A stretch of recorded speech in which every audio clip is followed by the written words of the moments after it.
Hi, I'm Cindy Strickland. I'm with Supernatural and Paranormal Investigation Team, and this is my ghost story. We're here at Willow Creek Farm. The owner of the farm has had us come out to investigate several times, and on every time we've come out, we've had several things happen to us. From EVPs to being touched, seeing shadows. One of our investigators caught an EVP of a scream in this barn while nobody was home.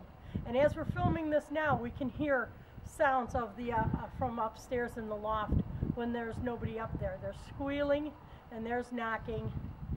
And we have had flashlight sessions up here where flashlights have gone on and off on command, and he has also answered questions. So you're a male, an older male? Is the light blinking? It's a little bit. Okay, good. So you're a male. Are you around your 40s?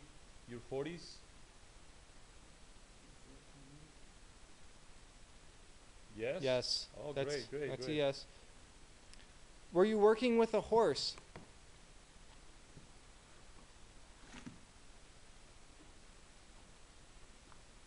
No. What would you? Yes. Oh, yes. Did the horse kick you, and that's what killed you? Make the light change for yes.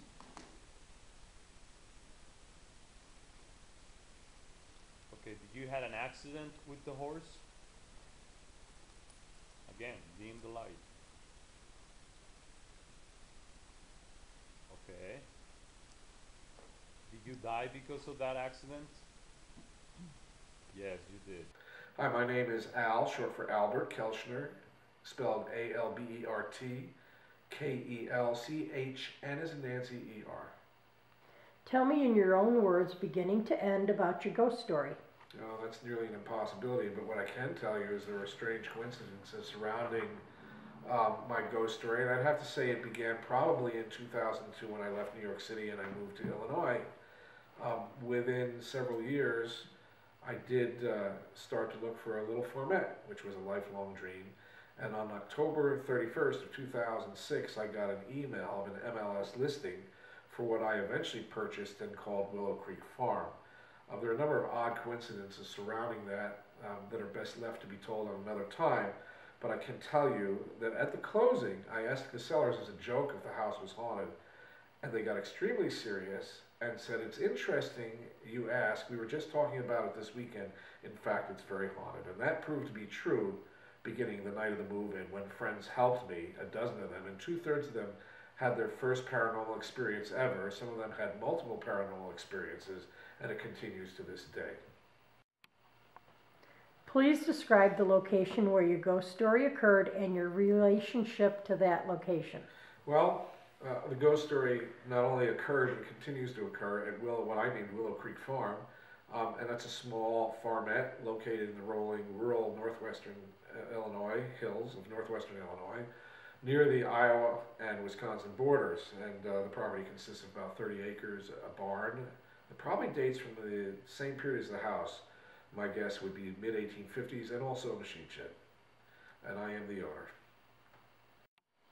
Is there any interesting history to the location? Oh, there's a tremendous amount of interesting history, starting with the Native Americans, various tribes and nations. The Black Hawk Wars and skirmishes were prevalent in the area, including the battle at Kellogg's Grove, which is about 10 miles to the west. Lincoln participated in the cleanup after that battle, and in fact walked near the property here, about 1,000 feet away, instead of taking the Galena Trail. There were primarily Scottish, English, and German immigrants who mined the lead mines in the area. The county that the property is in now, in the 1840s, was part of 2 other counties, and in 1838, William Boardman and his wife Mary, with their 2 young daughters, homesteaded the property and built a log cabin here that can actually be seen on the internet.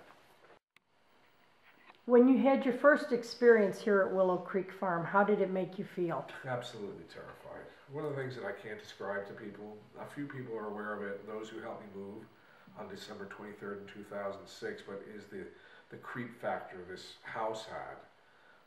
It was incredibly neglected and run down. It was a real fixer-upper, and that added to the atmosphere. But there was a feeling and sense here that just, it's impossible to describe other than to use adjectives such as foreboding, ominous, threatening. And yeah, my first, well, it's hard to say. I had multiple experiences the night that I moved in, but to summarize my experiences here within the first 6 months to a year, they were terrifying. Did you experience anything physical, cold, chills, etc.? Oh, without a doubt. I've experienced cold spots, I've experienced chills, I've experienced an energy passing through me, I've been punched, I've been touched, I've been bear hugged. What are some other physical experiences? I've been choked, and I've been shoved. Why do you think this happened to you? I don't think there's any special reason or particular reason other than I own Willow Creek Farm and I live here full time. Has anyone else seen or experienced anything else? Oh yeah, there are at least half a dozen people, if not more, who've seen full-bodied apparitions of multiple personalities, so it's not the same ghost over and over again. Shadow figures, I've seen shadow figures, that was pretty profound. We catch glimpses of people walking by outside, although they're not undefined. We can't really define them, although I suspect and others who have witnessed this out of the corner of their eye that it might be the presence of Native Americans. So they're still here? They're still here. Nothing's changed. How has this experience affected you? That's a really difficult question to answer. I think in summary, I am more spiritual and more connected to my sense of a higher power. I think that interacting with the spirits, and there is intelligence and interaction between us, is a gift. It makes me realize that life is a mystery, which we'll never fully understand, and also that things we consider important in our lives really aren't that important, and the journey continues. How do you know the other storyteller? Cindy's a member of SNAPIT. SNAPIT has performed a couple of investigations here. So Al, do you believe in ghosts? Oh, absolutely. There's no question. And here's why. In 2009, I went to the Rockford Public Library sponsored Haunted Rockford tour. Before leaving the house, though, I went upstairs, and out loud, I said to one of the spirits here known as Sarah, I'm going to go to something called Haunted Rockford Tours. I think it would be a lot of fun, and I'd love to have you come with me. But if you do, I want to know in no uncertain terms that you're there with me, beyond any doubt. So I went on the tour, and at the end of the tour, in Rockford Memorial Hall, which was the last stop, refreshments were being served in one of the exhibit rooms. There was a medium who participated on the tour, and he was also a member of the first paranormal group to investigate at Willow Creek Farm. As he was leaving, he walked over towards me and stopped for a moment and said, Sarah wanted me to stop and say hi to let you know she's here with you. What? Why didn't he say, I sense a spirit around you, I sense a female presence around you? How about, I sense Sarah around you? But stop and say hi to let you know she's here with you? What?